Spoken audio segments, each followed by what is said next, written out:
Hi, this is part 2 in our lessons on doing lags.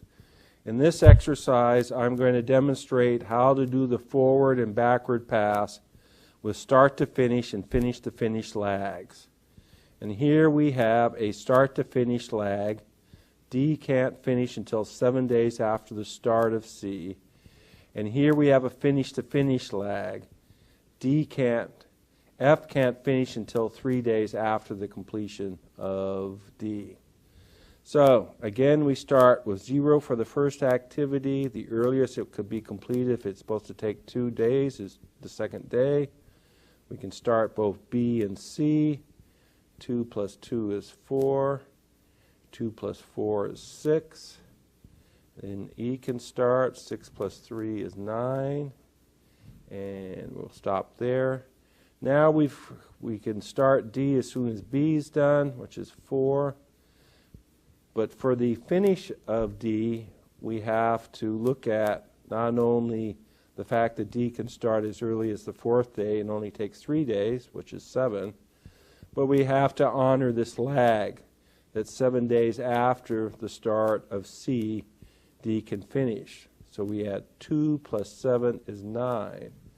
We choose the larger number going forward, and that's 9 for the earliest finish for activity 9, respecting this lag.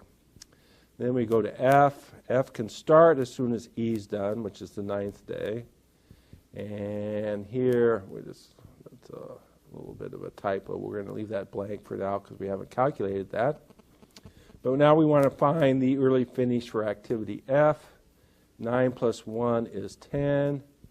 But F can't finish until 3 days after the completion of D. The earliest D can be completed is the 9th day. 3 days after that is the 12th day. And so here we have our choice, and we choose 12. I'm going to put it over here because it's a little squibbly there, but you know what I mean. 12th is the early finish for this activity.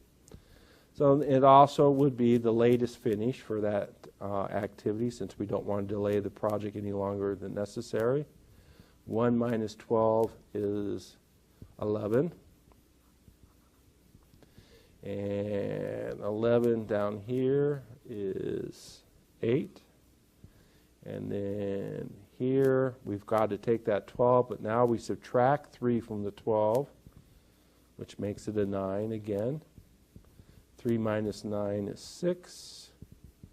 We take 8 to here. And then here we've got to not only take into account that the late finish for activity C is 8 and 4 minus 8 is 4, but also we have this start to finish lag, and that influences this late start. So we take that 9, subtract it from 7, which means 2. So we have 2 choices for the late start. When we go backwards, we always choose a smaller number, so that becomes 2. Here it's simply 6. 2 minus 6 is 4. We have our choice of 4 or 2 for the late finish for activity A. Choose a smaller number, 2. 2 minus 2 is 0. So then we subtract to determine the slack. It's 0, 0. It's 2 up here, 2 up here. It's 0 here. It's 2 there. 2 and 2 and 2 and 0 there. It's 2. And remember that that's a 12 there. It's 0. So here we have a situation where the critical path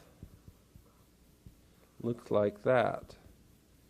And so it's A to the start of C to the completion of D to the finish of F as the activity. And this will often happen when you have these 2 kinds of lags.